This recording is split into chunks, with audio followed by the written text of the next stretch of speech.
Hey everyone, we're Drew and Katie Taylor with Catholic Link, and we're super excited to bring you Maclaine Capshew from Focus Greek. Going to be talking all about missionary discipleship on campuses, especially with fraternities and sororities, so stay tuned. Maclaine, welcome to the show. Hello, I'm so excited to be here. For all of our listeners, so Maclaine is a second-year missionary at the University of South Dakota with Focus Greek, which is the Fellowship of Catholic University Students program to reach out to fraternities and sororities at college campuses. So, Maclaine, tell us, how did you become a Focus missionary? Like, how does that work? Every Focus missionary has a very good story about it because usually it's not your first thought when thinking about careers. But yeah, I went to Indiana University for undergrad, and Focus missionaries actually came to my campus for the first time my junior year. So I had 2 years of experience being involved in my Newman Center because it was the right thing to do. And I did enjoy it a lot, but there wasn't any sort of accountability or discussion on holiness in a way that changed my actions or my virtue or lack thereof. And so I was just going about my life at IU. I rushed a sorority, which was also not my plan at all. I had a lot of reservations about Greek life, and I just decided to go for it. I saw Jesus working in my sorority. I'm a Phi Mu in the Delta Alpha chapter at Indiana University, and so when Focus came to IU my junior year, I met my first missionary, and I was kind of toast at that point. She knew that I was going to be a missionary because I was really hard to get to know, kind of difficult to work with, and usually we make the perfect missionaries. Just because it's a fun story. But yeah, basically I began what's called discipleship, which is Focus's main work in evangelization, where we look at what Jesus did with Peter, James, and John, investing in these three men very intentionally through authentic friendship, spiritual intimacy, and then eventually working on spiritual multiplication and evangelization. And this was a new kind of evangelization that I had not encountered yet. And Kelsey called me to a lot of virtue that, I was not ready for. And she was very patient with me and taught me a lot about my identity as a woman, as a daughter. And eventually, I just knew that this was where the Lord wanted me through a lot of resistance. So here I am as a missionary. I love how Jesus continued to pursue you, and even how that developed in a way. Like, you were at the Newman Center, but your heart wasn't totally there. And then the fact that you were hard to work with, and that leads to a good missionary.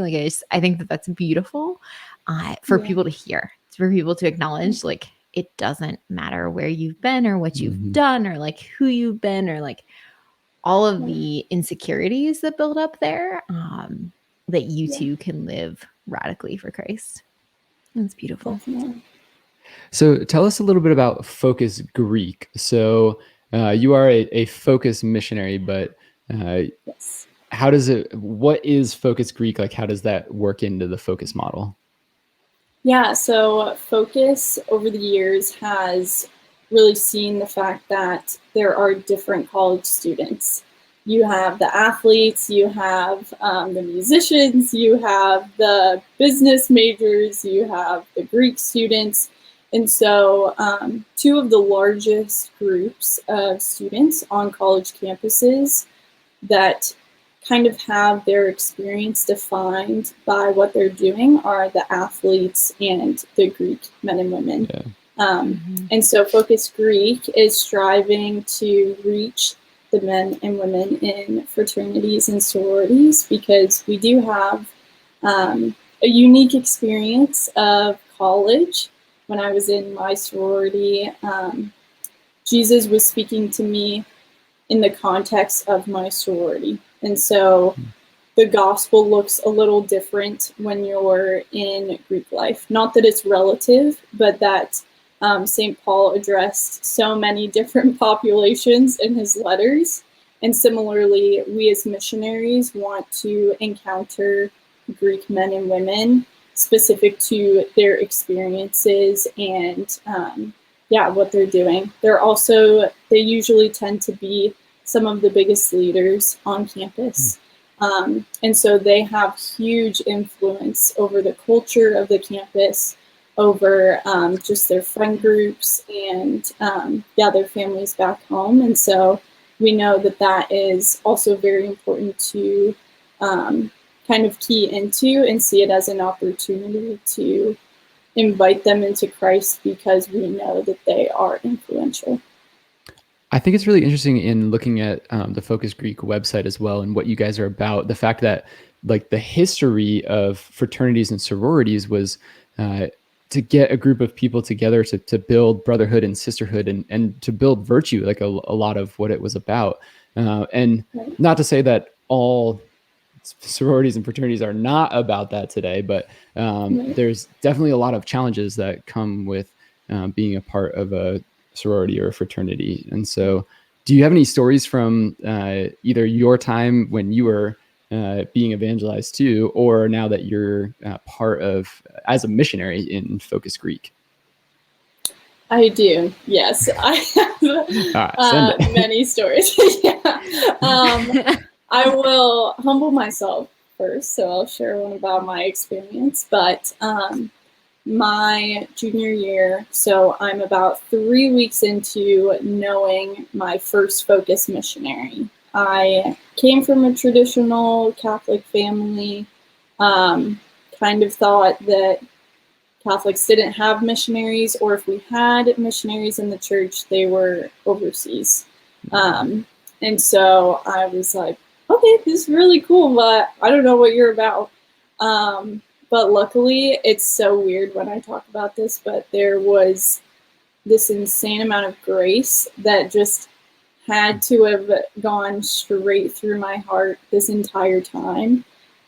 Because with the way that I was living, I don't see how my missionary got through to me at all, except for grace. So there was a lot of grace, but about 4 weeks into being in discipleship and kind of learning what Focus was doing in evangelization, and I wanted to be a part of it. I was living this double life, so I would lead a Bible study, and I led a Greek Bible study specifically, and loved it. And so my missionary, a couple weeks in, said, hey, can I come over to find you? She was very good at doing evangelization incarnationally. And so she always would just say, hey, can I join you for dinner? Can I come over? I was like, sure, I guess. I don't know. I didn't really invite you. But we're really social people. So we're like, yeah, I want new friends. So Kelsey came over, and basically she had known, because I was posting all over social media, just all the parties that I was going to, and I was going through a kind of difficult breakup, my first breakup, and so that influenced a lot of what was happening. And she prayed a lot about this and was going to call me out of drinking, which no one had ever done before. So she says, hey, can I come over? And I'm like, yeah, sure, like a casual dinner with this missionary. So she comes in and sits me down on the futon and just, I think St. Joan of Arc was maybe interceding for her. I should ask. But she was just really brave. And she said, Yeah. hey, Maclaine, I would really love for you to stop drinking. And I said, why? Yeah, like, also, who are you to say this to me? Yeah. And she said, actually, Maclaine, if me saying this means that we lose our friendship, I would prefer that over you losing your sanctity. I would prefer for you to be a saint more than I would like for us to be friends. And Truth bomb. kind of felt like, yeah. Exactly. Shivers. Yeah. Oh, absolutely. And no one had spoken to me in that way before. I went to a Catholic high school. But yeah, no one had spoken to me like that, and I didn't really understand the idea of sainthood yet. And so Focus helped me a lot with understanding that. And yeah, I was extremely angry and prayed a lot about it, and eventually it did stop for 6 months, and it was the best fast I ever did. It is not as hard as it might seem. So she loved me in a very new way. Yeah. And a very brave way. I think you Yeah. were absolutely right. Yes. Like to come over and say those things. And now, like as a missionary, you know the guts that it takes to walk into those conversations and Oh, say yeah. the hard things that people Yeah. need to hear. So the three tenets of Focus is chastity, sobriety, and excellence. Is that right? Yes. Yeah. So so what is it like to talk to someone On in the Greek life and be like, sobriety, chastity, and excellence. Yep. Yep. It is very daunting. The very difficult part, and this is why holy hours and intimacy with God is crucial to our mission and to our lives as missionaries, because Jesus addressed everyone that he encountered differently. He addressed them as they were specifically. So to the woman at the well, he was very blunt with her, similar to Kelsey. Like, oh, how many husbands do you have? Not in a rude or judgmental way, but like, let's get down to what, Get the to what facts. we're gonna. Let's get the facts out. kind of a loaded Exactly. Right, exactly.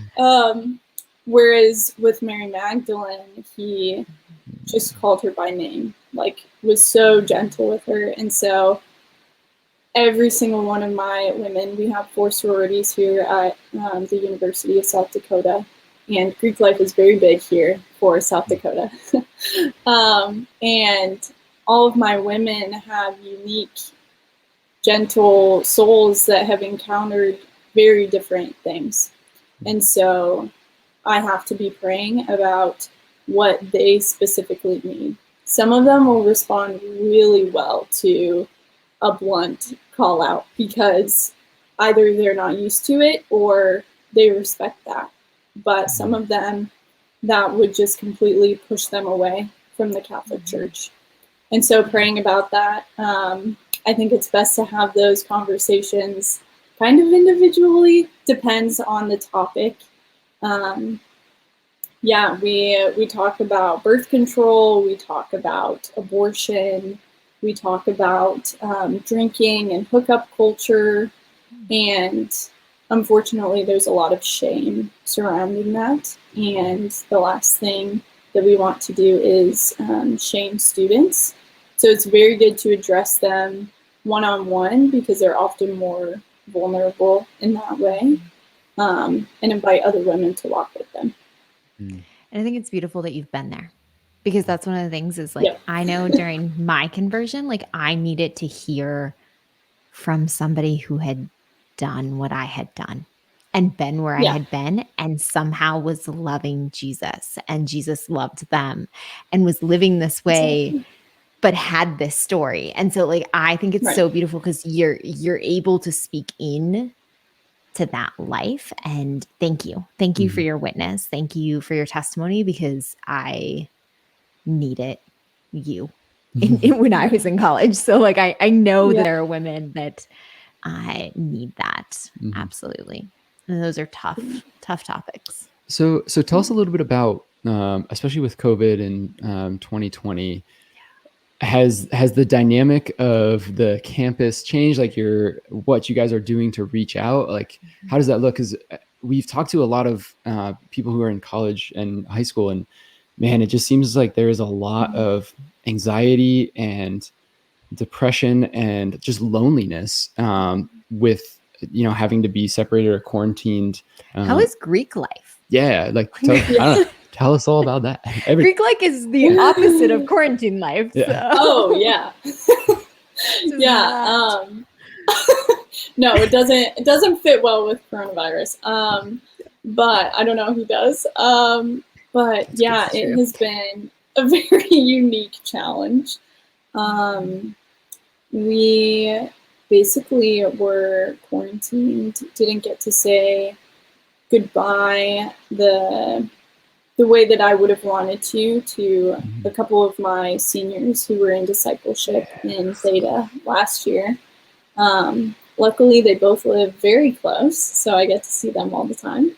But a huge blessing is just that South Dakota is hit a little less than, say, your huge major cities. So that has been a big blessing.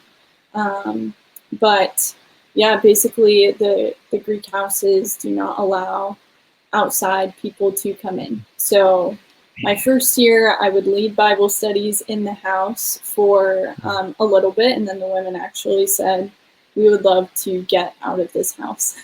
Can you lead it at your apartment?" It's so funny. Every woman is different. So sometimes they're like, "No, we like to be in a familiar spot," but these women in AZD last year just said, "Can you please go?" Somewhere else. So yeah, you have to be extremely creative. You have to not limit God to what he can do digitally. I'm personally just very passionate about digital evangelization, so it's been a great kind of creative challenge to try to evangelize digitally in a sense. So I have the women come here for my Bible study. Yeah, we follow all of the city guidelines, of course, and we talked a lot about the pandemic in the early stages, which, if you guys remember, was kind of leading up to Holy Week and Easter, and so it was just a very fitting time to be suffering. The women in my study started asking questions about, yeah, what happens when I die? Like, I've never thought about that before. Or what do I even think about death? Am I ready to die? Am I like ready to meet Christ right now? And God allowed this invitation for them to realize, oh, this pandemic or not, this could happen at any moment. And so how am I living my life in a way that prepares me to see Christ face to face, which was really beautiful. But yeah, I think that it has caused just a lot of isolation, and I fear that college students now are more comfortable being isolated because it's more familiar in this past year to just like skip out on something because there's a risk. And so I think that the students, though, that are willing to continue to invest in their faith and evangelize and get creative and reach out, even if it's digitally, are going to be amazing saints because they're willing to, do the hard work. So it's hard to address, but our mission has been more fruitful this year than it was last year, actually, at USD. Whoa. So wow, yeah, that's beautiful. They need community, Yeah, it's a beautiful gift amongst this struggle. That's awesome. Definitely. God still works. Yeah, we on that note, I think we have really been surprised at how God has been able to work through digital medium. You know, when we were going through college and stuff, and Bible studies were all in person, and there was just something about being able to meet with people face to face that we really valued. And so when 2020 hit and we started digital Bible studies, thinking like, there probably won't be a lot of people who come. It's going to be hard to transform people. And that's funny because that's, you know, putting the onus on us when we are just limiting Putting God God. in a Yeah, box. right. It's like Right. God's like, no, Been there. No, Yeah. I got this. like, yeah, I can work through digital Bible studies. Watch me go. And Yeah. just we have seen some of our people that we've been working with, our good friends, that Greatest have, conversions. have just had the most incredible Wow. conversions. And so it's really energized us in a sense, or Mhm. it just renewed this faith of something that a model that I didn't think would work, and God can make all things new. And just And it works through different phases of life. And so Sure. it's a skill set too that I think your students, as a young mom, I now like value digital Bible studies because I can do it in after bedtime, and like the flexibility and the ease there. And so it also, I think, allows for long-term evangelization to occur as they, you know, you said the students that have had to learn to be creative, I will then have those skills. Definitely. Well, thank you so much for coming on the show. If people want to find out more about you or Focus Greek, where can they go? To find out more about Focus Greek, you can go to focus.org. Under the tab What We Do, you can check out all of our different affinity groups, mission trips, Varsity Catholic, but Focus Greek is there as well. To find me, I'm on Instagram at A Catholic Convo. Talk a lot about evangelization and my time as a Focus missionary. So thank you guys for having me. Thank you so much. Thank you for coming. Yes, and we will put all of those links in the description of this video, so check those out. Do you want to give any shout outs to your girls in any of your sororities? Yes. Oh my gosh. I'll shout out all my girls in discipleship. I have Madison, Emily, Emma. Shout out to Haley and Maddie. And I'm just so excited to continue the spring and Easter. Maddie is being confirmed on Easter. Ooh, that's a big shout Pray out. for That's her. very Yeah, exciting. pray for her. Yeah. And I want to shout out to Kelsey, who was brave enough to call you out and started the ball rolling to make all this happen. Yes, so the ripple effects that's right. of So that good. faith life. Yes. Exactly. Well, thank you again so much for coming on the show. Again, for everyone, if you found value in this video, please share this with someone who could use to learn more about Focus, or the great things that are happening on college campuses right now. We'll leave all the links in the description, so check those out. We're praying for you all so much. Thank you again. God bless.